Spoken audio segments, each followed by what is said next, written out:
¿Hay algún secreto para vivir la vida cristiana y poderle hacer frente a las dificultades, a la cultura que nos trata de mover o meter en su molde, para hacerle frente al enemigo que tenemos, el enemigo de nuestras almas? ¿Habrá algo? ¿Habrá un secreto? A veces creo que nosotros estamos tratando de buscar esos secretos, como que si hay algo escondido que nosotros pudiéramos buscar para llegar a tener una vida cristiana victoriosa. Quiero decir, no hay. No hay ninguna fórmula, no hay oraciones especiales, no hay una manera fácil de obtenerlo. La vida en Cristo, creo yo, no es como que si yo voy manejando el auto, pero el Señor va manejando el auto y yo soy el pasajero, pero yo no hago mucho, yo no hago nada. Bueno, no creo que esa es la idea de la vida cristiana. Lo que comparte Pedro en estos versos nos muestra que realmente tenemos un deber de hacer ciertas cosas para caminar con el Señor. Cómo hacerle frente a las dificultades, cómo hacerle frente al enemigo y aprender a confiar en Dios. Eso es lo que va a compartir Pedro en estos versículos que hemos leído esta mañana. Él nos anima a la iglesia en Asia Menor que estaban pasando, recuerdan, dificultades debido al antagonismo hacia ellos, la persecución por su fe de parte de los que no eran creyentes. Y Pedro les anima a entender que esto es parte de la voluntad de Dios, lo que hemos estado viendo en este libro. Dios está probando la fe de ellos y ellos deben reconocer al Señor como soberano de sus vidas. Es más, termina la sección anterior, el versículo 6, diciéndoles que deben de humillarse bajo la poderosa mano de Dios para que Él los exalte cuando fuere tiempo. Y en los siguientes versos, Pedro les muestra y les dice formas en que ellos pueden seguir adelante haciéndole frente a esas dificultades y cómo hacerle frente también al enemigo de nuestras almas, al adversario espiritual, y cómo deben de confiar en Dios en medio de todo lo que está pasando.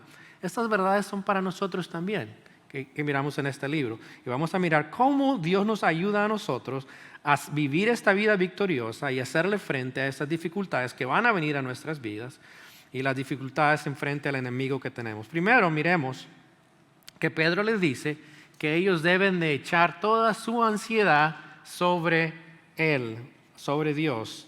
Dice en el versículo 7, echando toda vuestra ansiedad sobre Él. Vea lo que dice. Quiero que vea que el versículo 6, el cual leí hace unos momentos, está conectado con el versículo 7. La idea es esto. Nos humillamos bajo la mano poderosa de Dios, especialmente cuando hay dificultades, cuando hay persecución en el caso de ellos. ¿Cómo se humillan delante de la presencia de Dios? A través de este verso en el versículo 7. Y básicamente es echando toda la ansiedad nuestra sobre Él. Se traduce literalmente, toda su ansiedad echen sobre Él. Y Pedro está citando el Salmo 55, 22, que dice, echa sobre Jehová tu carga y Él te sustentará. No dejará para siempre al caído al justo.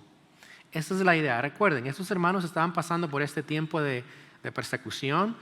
No era tan severa, pero afectaba sus vidas. Así es que la manera común de responder ante eso es ¿qué? Teniendo ansiedad. ¿Qué es ansiedad? Yo creo que la mayoría de nosotros sabemos qué es ansiedad, ¿cierto?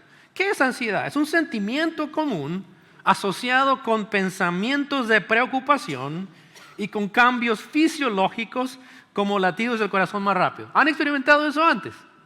Son muy pocas las personas que no tienen ansiedad, ¿cierto? Muchas de las personas tienen ansiedad. Y quiero confesar, soy una de las personas que también tengo estos periodos de ansiedad. Quiero decirle que en nuestros tiempos el 18.1% de la población de los Estados Unidos sufre de ansiedad, haciéndola una de las enfermedades mentales más comunes. El porcentaje está creciendo, ¿sabía? El porcentaje de personas que sufren de ansiedad está creciendo. ¿Por qué? ¿Cuál es la razón? Bueno, si les pregunta a las personas que son expertas, y leía un artículo en cuanto a esto, no se sabe exactamente por qué ha subido el número de personas de ansiedad. Algunos dicen que es porque simplemente las personas están más abiertas y están diciendo que tienen ansiedad. Básicamente se están dando a conocer. Otros están diciendo, escucha esto, que la ansiedad, el incremento de la ansiedad es debido a la nueva tecnología, especialmente los medios de internet sociales electrónicos. Y en particular entre los jóvenes, desde niños hasta jóvenes de, digamos, colegio, por ahí. Y lo que dice este artículo es que la tecnología ha producido en estos jóvenes la idea de compararse con otras personas y tener sentimientos negativos cuando ellos no reciben lo que quieren a través de estos medios. ¿Tiene sentido? Sí, creo que tiene sentido. Si esto es cierto, lo cual algunos de ellos aseguran, tenemos un problema serio, ¿cierto? Esta semana, por lo menos he leído esta semana y la semana anterior, y no me gusta hacer promoción, pero quiero decirle, Facebook cambió su nombre. ¿Sabían eso? Ahora se llaman Metaverse. ¿Sabe qué quiere decir eso? Metaverse, Meta-Universe, universo meta. La idea es que ellos creen que el movimiento que hay ahorita electrónico se está moviendo hacia crear un ambiente virtual real. Quiere decir que podemos conectarnos al mundo real, poner audífonos y vivir en esa realidad. Esa es la idea. Para allá va Facebook. ¿Ok? Las compañías también de medios de comunicación están para ese lado también, están moviéndose hacia esa dirección. Escuchen eso, entonces, si es así, que los asuntos de la ansiedad tienen que ver con esto, ¿se imagina lo que va a suceder? Eso es tremendo, ¿verdad? Los cristianos debemos de entender esto. Ese tipo de ansiedad es controlable. ¿Cómo es controlable?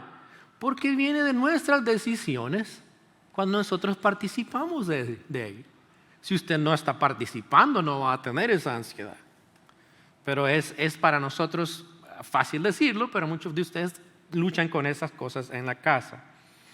Ahora, los creyentes en Asia Menor estaban sufriendo persecución por su fe. Quiero decirles, la ansiedad de ellos, podríamos hasta cierto punto decir, era esperada debido a lo que estaban pasando. Nuestra ansiedad muchas veces no es necesaria. Y podemos eliminar esa ansiedad si eliminamos las cosas que nos están produciendo la ansiedad. Y sin embargo, sabiendo que ellos estaban pasando por esto, Pedro les dice de igual manera, ¿qué les dice? Echen toda su ansiedad sobre Él, sobre Dios. ¿Le recuerda algo que el Señor enseñó acerca de la ansiedad? ¿Usted recuerda algo en la Biblia? ¿Alguna vez ha escuchado algo? Se encuentra en Mateo 6:25. El Señor les habla a las personas que están escuchando, solamente a sus discípulos, y les dice que no deben de afanarse o tener ansiedad. ¿Y sabe de qué les dije que no deben tener ansiedad? ¿Qué van a comer o qué van a vestir? Eso es todo. Lo básico. Y el Señor dice, no se preocupen de esas cosas. No estén ansiosos, yo me encargo de proveerles. Si eso es así, quiere decir que lo demás, aún menos debemos de preocuparnos por ello. Debemos de echar nuestra ansiedad sobre el Señor. ¿Qué es eso de echar la ansiedad? Así es como yo lo imagino. La palabra literalmente significa eso, echarle. Es darle la ansiedad. ¿Alguna vez usted ha tenido una conversación con alguien que viene y empieza a decirle todo lo que está sucediendo en su vida? Y usted escucha y escucha y escucha. Sí, todo el mundo sabe eso. Y se va la persona y usted no habla nada. Y usted se queda cargado con todo, me dijo todo eso. Y la persona se va contenta. ¿Qué sucedió en ese momento? En ese momento, claro, la persona le echó usted la ansiedad de ella y se fue. Y se fue mejor porque le echó la ansiedad a usted. Y usted se quedó con la ansiedad. Eso es lo que está diciendo la Biblia. Echen su ansiedad sobre el Señor, olvídense y sigan su camino siguiéndole a Él. Eso es lo que le está diciendo Pedro.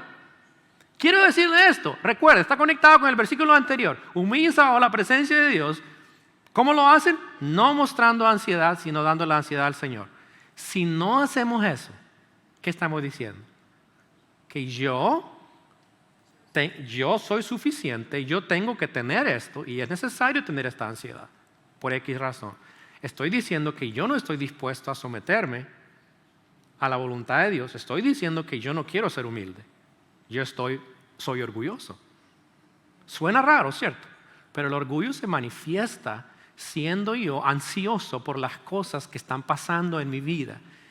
Y Pedro dice, no, echen su ansiedad sobre el Señor. Y miren la razón que les da. Es muy clara. ¿Por qué debemos echar la ansiedad sobre Él? Versículo 7 dice, Él tiene cuidado de vosotros. El Señor dijo esto en Mateo 6:25 también. Y dio 2 ilustraciones. Dijo, miren las aves que vuelan y comen y no se preocupan. Miren los lirios del campo, hermosos. Nadie los cuida y son mucho mejor que el templo de Salomón. ¿Qué está diciendo el Señor? Yo les cuido a ustedes. Si yo cuido de las aves, les cuido a ustedes. Pedro dice, no se afanen y echen su ansiedad sobre el Señor, sobre Dios, porque ¿qué hace Él? Él cuida de ustedes. Lo dijo en el capítulo 4, versículo 19, de diferentes maneras. Dijo, encomienden sus almas al fiel Creador. Es la misma idea. Si queremos hacerle frente a las dificultades de nuestra vida, si queremos hacerle frente a esas luchas que vienen en nuestra vida, lo que tenemos que hacer es, cuando esas dificultades vengan, echar nuestras ansiedades sobre Dios. Dárselas a Él, dejar que Él lleve eso y nosotros seguirle a Él y confiando en Él. Suena fácil, ¿cierto? No es fácil, pero debemos hacerlo, porque eso es lo que el Señor nos manda. Segundo lugar, vea lo que le dice Pedro a la iglesia. No solamente esto, echar nuestra ansiedad sobre Él, pero debemos vivir una vida con mente clara. La idea es de poner atención y estar despiertos espiritualmente. Vea lo que sed sobrios y velad. Esa palabra sed sobrios, ya Pedro ha hablado de esta misma palabra en el versículo 13 del capítulo 1 y el capítulo 4, el versículo 7. La idea es ser lo opuesto de una persona que se ha embriagado. Yo nunca me he embriagado, es que no sé qué es eso, pero ustedes pues saben lo que es cuando una persona se embriaga, ¿cierto? Que esa persona que se embriaga pierde el control.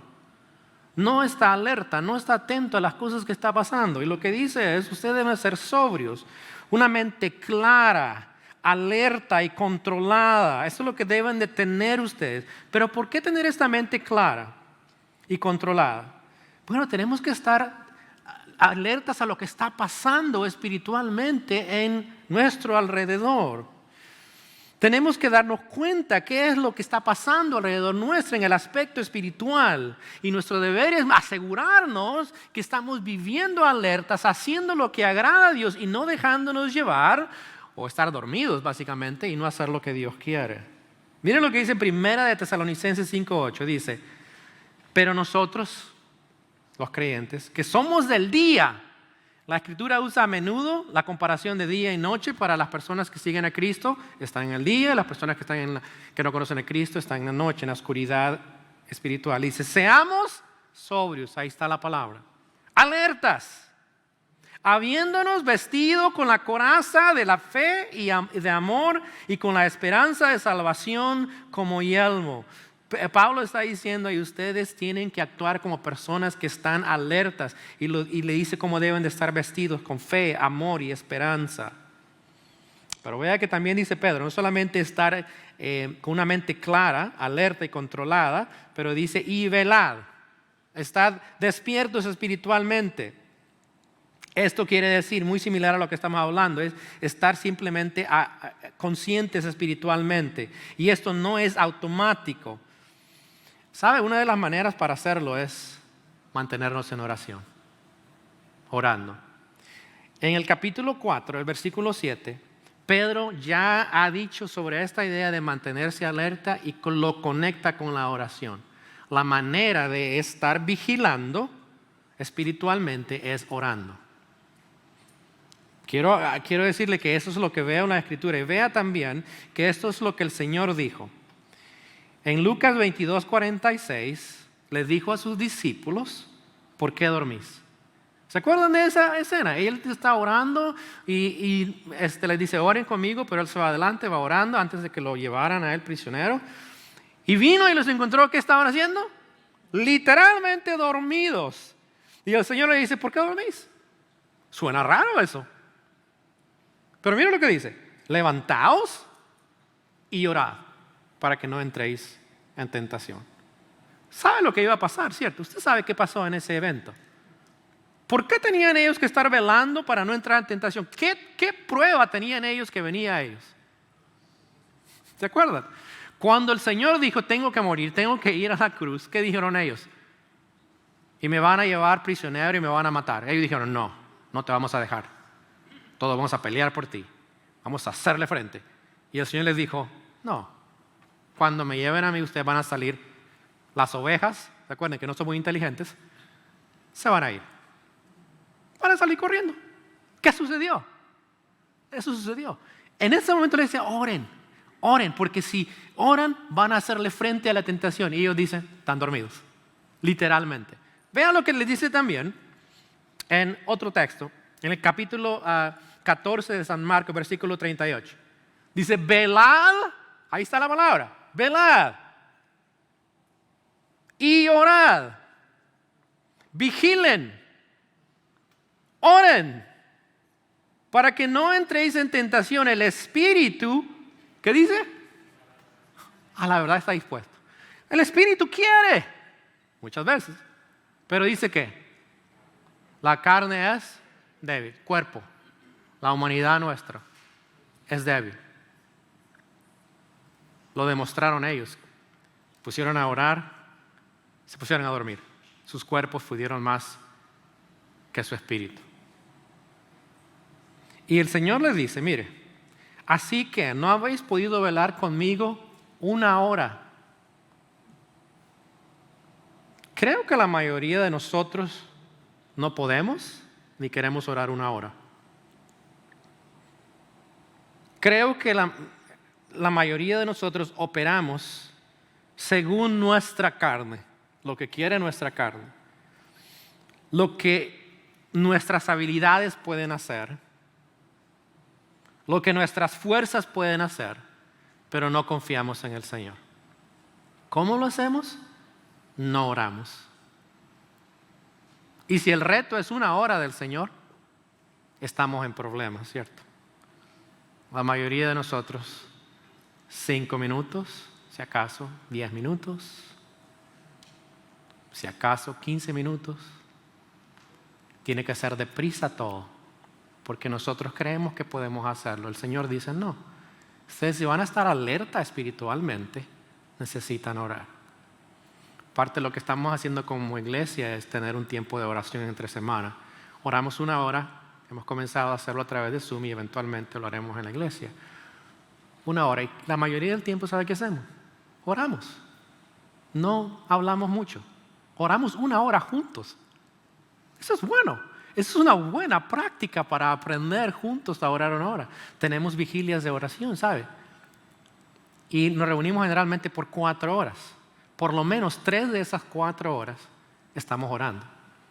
O sea que usted puede salir de una vigilia de oración y decir, nosotros oramos 3 horas. 3 horas. Escucha eso. 3 horas. Oramos juntos. Ahora, esa es la práctica que el Señor quiere que nosotros practiquemos, orar, para mantenernos vigilando espiritualmente. Estábamos leyendo hace poco los líderes de grupos misionales este libro que se llama Una vida de oración.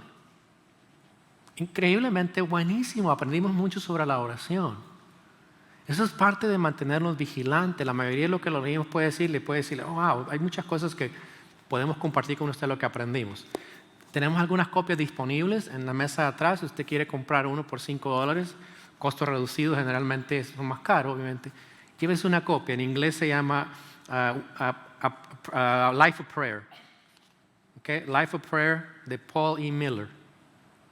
Tiene que aprender a orar. ¿cierto? Quiere aprender a orar, tiene que ejercer esa disciplina. El Señor dice que debemos nosotros de mantenernos alerta y para eso necesitamos mantener una vida de oración. Tenemos que empezar a orar. La meta sería esa hora, nosotros solos. Y después de llegar a esa hora hay que darle más adelante. Esa es la meta. ¿Por qué? Para estar vigilando espiritualmente necesitamos orar. Tercer lugar, Pedro le dice algo que parece fuera de contexto, pero no lo es. Porque los creyentes entendemos. Les dice que deben de resistir a su oponente que quiere destruirlos. Vean el versículo 8. Les dice, ustedes tienen que vigilar, tienen que estar despiertos, tienen que estar alertas, tienen que echar su ansiedad sobre el Señor. ¿Por qué? Porque vuestro enemigo, vean lo que dice, vuestro adversario, el diablo, como león rugiente anda alrededor buscando a quien devorar. Esa es la razón de mantenernos alerta. Recuerden lo que estaba pasándoles a ellos. Estaban pasando por persecución. ¿Quién les estaba dando esa persecución a ellos? No es una pregunta para atraparles. ¿Quién estaba ocasionándoles la tribulación? Los no creyentes. Ellos habían conocido al Señor en ese contexto y la gente empezó a perseguirles por su fe, porque ya no seguían lo que ellos estaban haciendo. Y ellos estaban pasando esta tribulación.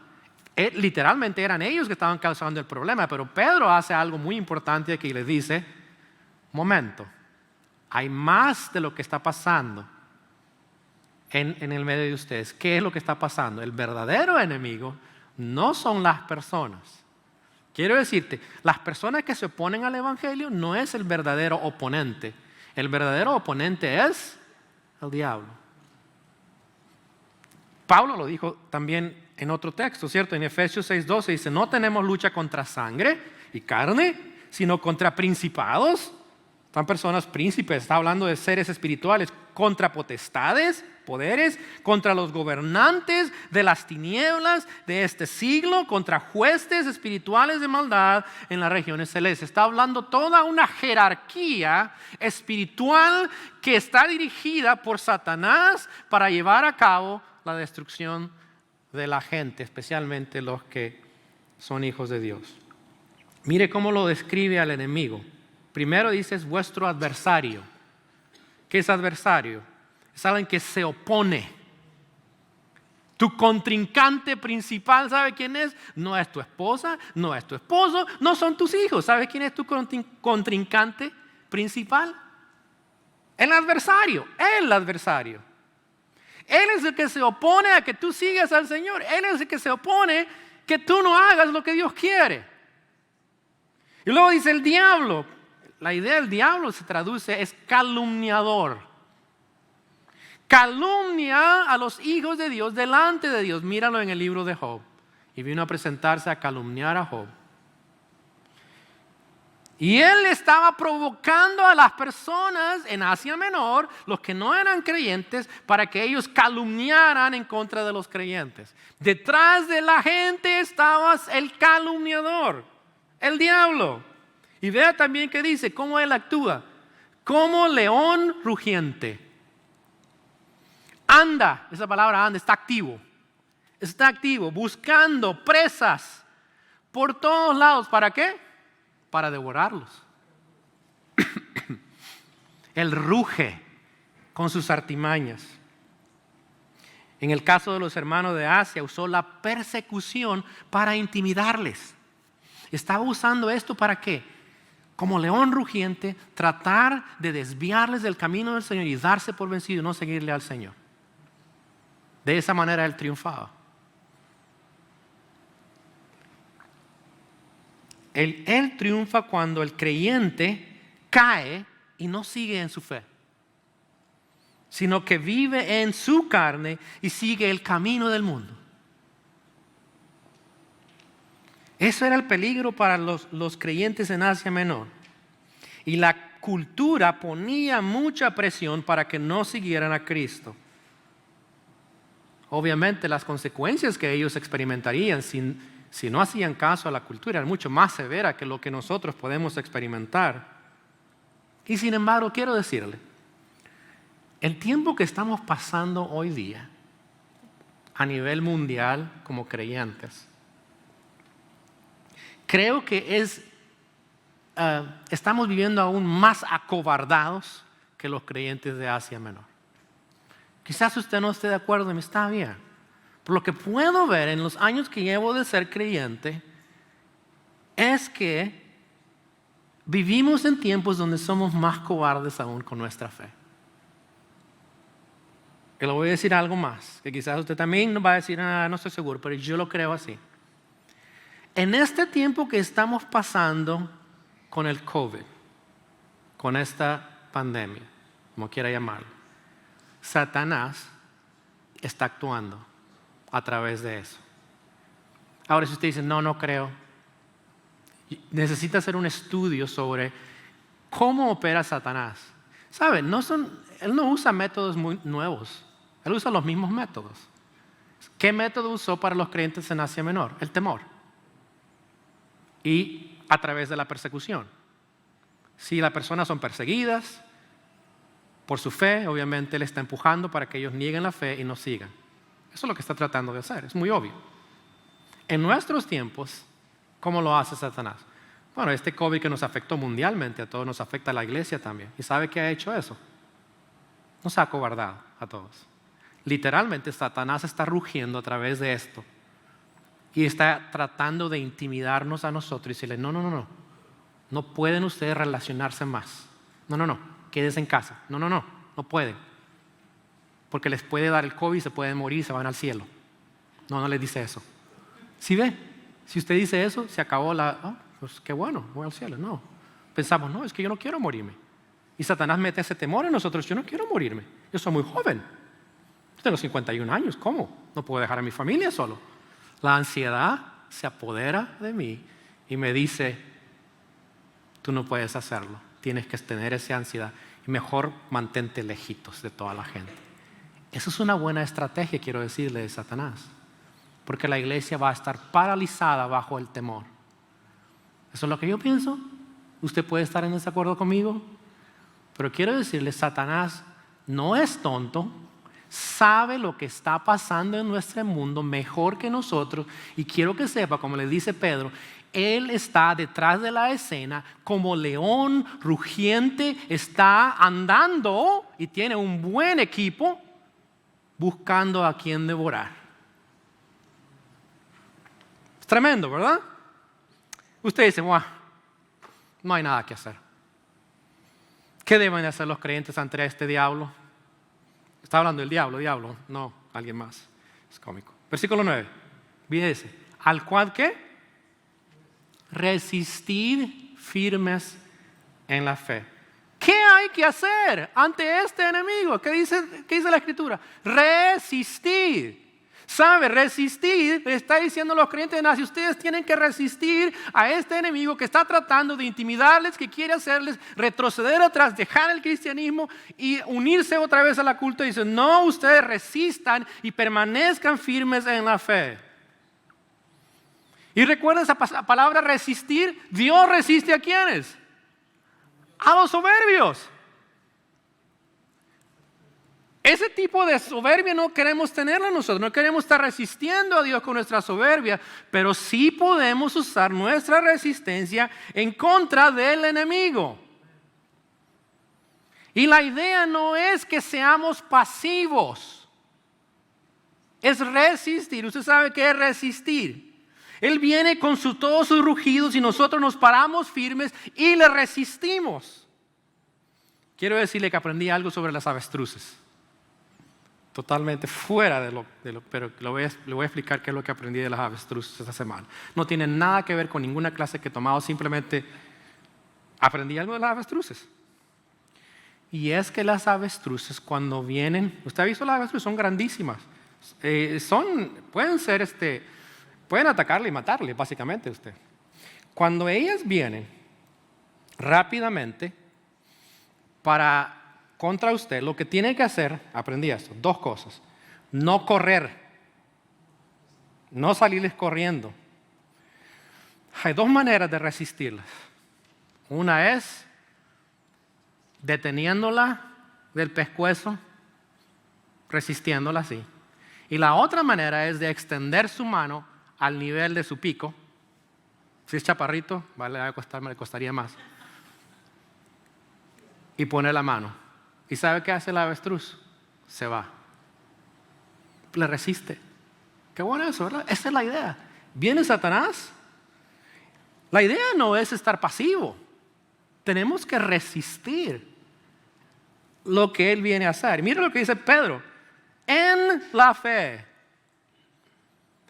No es nuestros esfuerzos en el cual vamos a resistirle.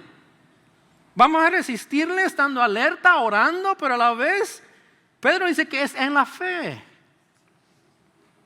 Hay manera de resistir al diablo de una manera más ofensiva y no pasiva. Efesios 6:11 nos dice esto, vean. Por lo demás, hermanos míos, fortaleceos en el Señor y en el poder de su fuerza, vestidos de toda la armadura de Dios para que podáis estar firmes contra las acechanzas del diablo. Pónganse las armaduras para resistir al enemigo. Van ustedes a atacar al enemigo. Primero se van a poner esa armadura que les ayude espiritualmente y hay dos armas muy fuertes que pueden usar en contra del enemigo. Una de ellas se la he mencionado esta mañana y es la oración. Es una manera de vencer al enemigo. Tomad toda la armadura de Dios para que podáis resistir en el día malo y habiendo acabado todo, estar firmes. Mira lo que dice Pablo. Estad pues firmes, ceñidos vuestros lomos con la verdad, vestidos con la coraza de justicia, calzados con los pies del apresto del evangelio de paz, sobre todo tomad el escudo de la fe, con que podáis apagar los dardos de fuego del maligno. Vivir en la fe, ¿verdad? Vivir en la fe, creyendo en Dios, viviendo su verdad, para que puedan apagar los dardos de fuego que el maligno está enviando contra ustedes. Ustedes se están defendiendo con esa fe. Además dice, tomad el yelmo de la salvación y la espada del Espíritu, que es la palabra de Dios. Esa es la defensa, también el ataque al enemigo es a través de la palabra de Dios. La palabra de Dios. Estoy resistiendo al enemigo con la palabra de Dios. Tengo que saberlo, obviamente. Orando en todo tiempo, con toda oración y súplica en el Espíritu. Ahí está, oración. Palabra de Dios, la oración. Y velando, ahí está, velando. Siendo guardia en ello, en toda perseverancia y súplica por todos los santos. Pedro le dice a estos hermanos de la iglesia en Asia Menor, si ustedes van a vivir una vida victoriosa en sus circunstancias, deben resistir al enemigo de vuestras almas y tienen que hacerlo resistiéndolo de esta manera. Y la Escritura nos enseña que podemos hacerlo a través de la oración y a través de su palabra, parte de toda la armadura espiritual. Número 4. Debemos de entender que lo que estamos pasando no solamente nos está pasando a nosotros. Los creyentes que estaban en Asia Menor obviamente eran varios grupos de iglesias, pero Pedro les está diciendo, saben, ustedes no son los únicos que están pasando por esto. Eso anima a ellos. Miren lo que dice, versículo 9. Sabiendo que los padecimientos se van cumpliendo en vuestros hermanos en todo el mundo. Él les dice, ustedes no son los únicos que están experimentando eso. Cuando tú pasas por algo, quiero decirte, no eres el único que está pasando por eso. Hay hermanos en todo el mundo que están pasando por lo mismo y quizás peor que tú. Y honestamente, ya hemos hablado mucho acerca de esto, que nosotros ni siquiera podemos entender lo que ellos estaban pasando por su fe, porque no sufrimos persecución en los Estados Unidos. Pero la mayoría de creyentes en el mundo, aparte del mundo occidental, están pasando por persecución por ser cristianos. Ellos no pueden mirarnos a nosotros y decir, oh, ustedes están pasando por eso. Oh, no, porque no estamos pasando. Pero los hermanos en otros países que están sufriendo pueden decirlo. Pedro le dice, ustedes pueden saberlo de que cualquier cosa que ustedes pasen, ustedes pueden entender que también está pasando a otros creyentes por todo el mundo. Y debemos entender que como creyentes juntos estamos en esta pelea espiritual donde vamos a resistir al enemigo, aunque venga persecución, discriminación o seamos marginados por seguir a Cristo. Es posible que en nuestros tiempos, o quizás después de nuestros tiempos, llegue a los Estados Unidos esto. Y para hacerle frente a esto, necesitamos aprender a confiar en Dios, echando nuestra ansiedad sobre Él, viviendo alerta, despiertos espiritualmente, resistiendo a nuestro oponente que quiere destruirnos y entendiendo que lo que estamos padeciendo lo están pasando nuestros hermanos en Cristo en otros lugares. Pero vean el versículo 10 y 11. Debemos entender que tenemos una seguridad que Dios nos dará. Dice más, el Dios de toda gracia que nos llamó a su gloria eterna en Jesucristo. Note eso, Dios de toda gracia. Es el Dios de gracia, del que da gracia, donde proviene la gracia. Pedro usa esta palabra gracia, es una de las favoritas de esta carta. La menciona varias veces. Dios solamente nos salva por su gracia, nos ayuda a vivir en su gracia y nosotros crecemos en su gracia. Dice el Dios que produce y da esta gracia, nos ha llamado, mire lo que dice, a su gloria eterna en Jesucristo. La gloria eterna en Jesucristo es lo que nos espera en el futuro. La gloria eterna está hablando de la esperanza futura en nuestro Señor Jesucristo. Es lo que Pedro ya ha hablado, gozar de esa esperanza futura que algún día estaremos y gozaremos de la gloria de Dios eternamente. Por ahora las pruebas que estaban pasando, ellos eran difíciles, pero Pedro le dice, no es para siempre. Es por un poco de tiempo, le dice. Pero llegará ese día en que Dios va a darles la recompensa. Dios les va, mire, dice lo que dice, restaurarles después de esto. Dios va a restaurarles. Esa palabra de perfección es restaurar. Va a poner todo en orden como debe de ser cuando Él venga. Él también les afirma es la idea de ayudar a la persona a permanecer fiel. Les fortalezca y establezca. Las 4 palabras ahí realmente es la misma idea, es que Dios va a fortalecer, Dios va a encargarse de ordenar todo. Dios va a ayudarles a seguir firmes en la fe y no va a haber nada que les impida seguirle a Él. Eso es lo que Dios va a hacer, perfeccionar o completar, afirmar, fortalecer y les va a cimentar en su fe. Ese es nuestro deseo también, que ser una iglesia que vive como extranjeros y peregrinos de este mundo, viviendo fieles a su llamado, dependiendo de su gracia, compartiendo su luz admirable del Evangelio de Cristo. Y Pedro les termina con un saludo en los versículos 12 al 14.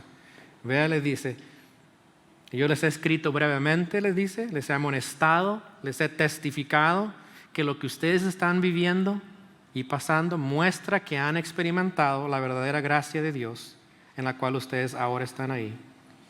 Y les da un saludo con amor. Paz sea con todos vosotros los que estáis en Jesucristo. Amén. Ese es el llamado también para nosotros. Oremos. Señor, gracias te damos en esta mañana por tu verdad. Gracias que tú deseas que nosotros como iglesia también seamos una iglesia que hace frente a lo que estamos pasando. Algunas cosas no son muy graves, otras cosas más difíciles. Algunas son pruebas que vienen por nuestra propia negligencia. Pero de igual manera, Señor, tú nos ayudas en esta mañana a entender cómo debemos de vivir la vida cristiana para hacer frente a lo que viene a nuestra vida, especialmente lo que el enemigo de nuestra alma quiere hacer. Quiere destruirnos, quiere devorarnos, quiere acabarnos en nuestra fe. Tú nos mandas hoy día a echar toda nuestra ansiedad sobre ti, a velar y orar.